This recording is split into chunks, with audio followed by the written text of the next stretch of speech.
किसान को सरकार भिखारी समझती है और एक प्रकार का जादुई छड़ी घुमा करके तात्कालिक उनको 2000 6000 की घोषणा करके फिर उसकी सारी संख्या पूरा देश की बता करके इतने 1000 करोड़ रुपया मोदी जी ने किसानों को दिए।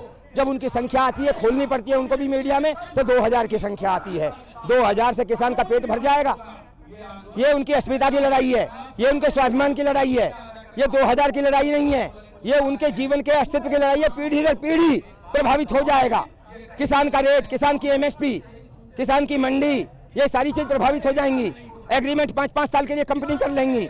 हमारे अंदर भी की विकृति हो सकती है। हमारा कोई किसान भाई शराब पी के लौट गया तो बाकी परिवार भूखा मरेगा 5 साल, कहां से लाएगा? कर्जदार हो जाएगा उल्टा। हर छमाही लत्ता कपड़ा, जैसे देसी भाषा में कहते हैं लत्ता कपड़ा, लत्ता चाड़, ये भाषा है किसानों की। बच्चों के लिए लत्ता कपड़ा आ जाते हैं। किसी बहन बेटी के लिए 3-4 साल का जोड़ करके इकट्ठा वो बहन बेटी का 2 लाख में 2.5 लाख में अपना शादी विवाह कर लेता है। जब 5 साल के एग्रीमेंट हो जाएंगे वो पैसा गायब हो जाएगा। सदुपयोग में भी किसी ने लगा दिया तो मकान लगा दिया, जहां उसके अत्यधिक दवा के लिए और जब भोजन के लिए नित्य आवश्यकता के लिए वो पैसा नहीं रहेगा। मात्र वो 4 कमरे खड़े हो जाएंगे। तो अगर किसान घर में शराब पीने वाला भी किसान नहीं है तो विकृति समाज मोदी जी परिवर्तन करेंगे। पहले तो इस शराब को मिटाएं, पहले इस शराब को मिटाएं। तुम हमें कॉन्ट्रैक्ट प्रणाली दे करके फिर उन शराब के ठेकों से इस पैसा को वापस खींच लोगे रेवेन्यू को। 4 साल का 3 साल का कॉन्ट्रैक्ट दिखा करके और एक किसान को 4 लाख रुपए चमका करके और 4 लाख 10 बीघे वाले को 4 लाख रुपए दे करके एक साथ तुम मतलब जो उसको फिर ठेके पे लेना चाहते हो। और गली गली में ठेके खोल दिए। परिवर्तन कर चाहते तो मोदी जी, तुम राष्ट्रवादी हो, तुम हिंदुत्ववादी हो, तुम राष्ट्रवादी हो, तुम भारतीय जनता पार्टी हो, तुम आरएसएस हो, तो मैं चेतावनी देता हूं, इस शराब को मिटा दो, नष्ट कर दो। जो कानून बनाने हैं कानून तुम नहीं बनाओगे, क्योंकि वहां तुम्हें राजस्व का घाटा हो जाएगा।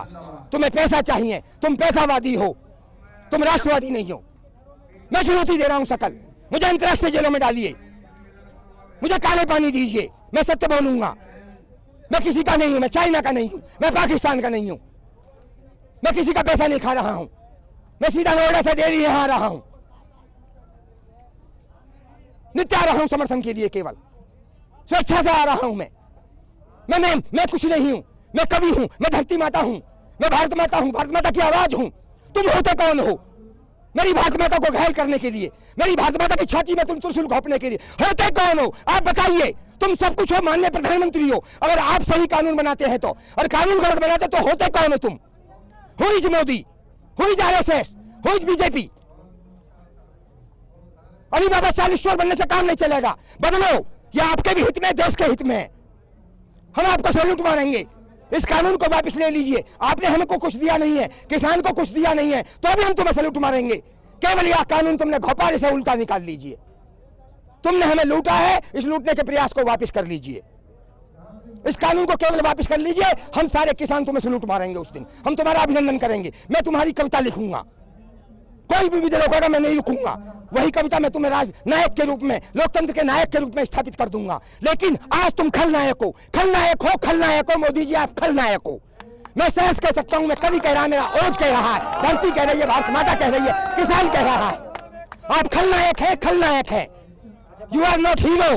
और आप सुप्रीम हीरो बनना चाहते हैं, आप बन सकते हो। हम नोबेल प्राइज ला के देंगे। आप इस कानून को वापस लीजिए। हम तुम्हें सम्मान देंगे, एक पिता की तरह सम्मान देंगे। जब तुम हमारे पिता हो, जब तुम महिमावान हो, जब तुम हमारे प्रधानमंत्री हो। यदि किसान के दर्द को, किसान की पट्टी बांधते हो, किसान के घाव पे पट्टी बांधते हो, पहली बात तो किसान को और भी कुछ दो। इस कानून को वापस लो, फिर किसान जो मांगे वो दीजिए। मूर्ख नहीं है किसान, तुमसे ज्यादा मांगेगा, अति करेगा। बैठ करके वार्ता करो, उस पर कानून बनाइए। एमएसपी है, कोई और चीज है, कहीं 1 बीघे 2 बीघे में हम कहीं कॉन्ट्रैक्ट करना चाहें, मौखिक पंचायती कॉन्ट्रैक्ट, उसी उद्योगपति का पैसा वहां लगवाइए। केवल ग्राम प्रधान और 11 आदमी की समिति के द्वारा वो कॉन्ट्रैक्ट तय होगा, वो गारंटी लेंगे। और 1-1 लाख 2-2 लाख, 10 लाख से लेकर के 1 करोड़ रुपए तक का प्रोजेक्ट बनवाइए। चाहे सूती कपड़ा, चाहे खड्डी लगे, चाहे वह में प्याले बने, चाहे तस्तरी बने, चाहे कोई पतंग बने, उसके लिए करिए। मात्र 500 को जमीन का एग्रीमेंट करेंगे हम, वो भी तुमको नहीं, 100 रुपया के स्टैम्प पे करेंगे। ये मेरा व्यक्तिगत सोच है। अगर किसान इस पर समर्थित हो जाएंगे, केवल 100 रुपया का एग्रीमेंट करेंगे। जब आप 20 लाख 50 लाख 1 करोड़ रुपया हमें दोगे, उसी उद्योगपति की जेब से लगवाइए जमा और पैसा देंगे। हम बेईमान नहीं है। हम 101 आदमी की समिति बनाएंगे। जो लोन लेगा उसको 101 आदमी गांव के या इलाके के गारंटी देंगे। गारंटी देंगे उस उद्योगपति को 100 रुपया के स्टैंप पे, अपनी रेवेन्यू नहीं 500 के को भी हम एग्रीमेंट नहीं करेंगे, नहीं करेंगे। तुम 1 करोड़ भी दोगे लोन तो हम एग्रीमेंट नहीं करेंगे रजिस्टर्ड। व्यक्ति अपने स्वाभिमान को अपने अंदर घूंट भर के पी जाता है, अपने स्वाभिमान का घूंट भर के पी रहा है, और अपने दर्द को अगर उसका पिता दवा के बिना मरता है तो 13वीं पर बैठकर वो यही कहता है कि मैंने तो राजकीय अस्पताल में दिखाया था, अच्छा अस्पताल था, जबकि राजकीय अस्पताल में उसको इलाज सही नहीं मिल रहा था। केवल अपनी इज्जत के लिए वहाँ व्यक्ति वो झूठ बोल रहा है, स्वाभिमान के लिए। कोई ये ना कह दे कि अपने पिता की दवा अच्छे अस्पताल में नहीं कराई। इस भारत में व्यवस्था ही नहीं है। मेडिकल इतने महंगे हो गए हैं, 10-10 लाख के 20-50 लाख के गुर्दे पड़ रहे हैं। एक सामान्य ऑपरेशन 2.5 लाख 5-5 6-6 लाख में हो रहे हैं। इतने मेडिकल महंगे हो गए हैं, किसान कहाँ से वो लाएगा?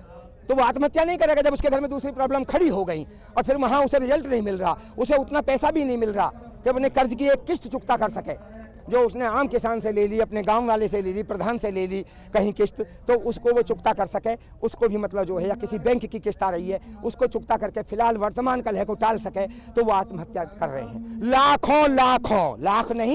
लाखों किसान आत्महत्या कर रहे हैं।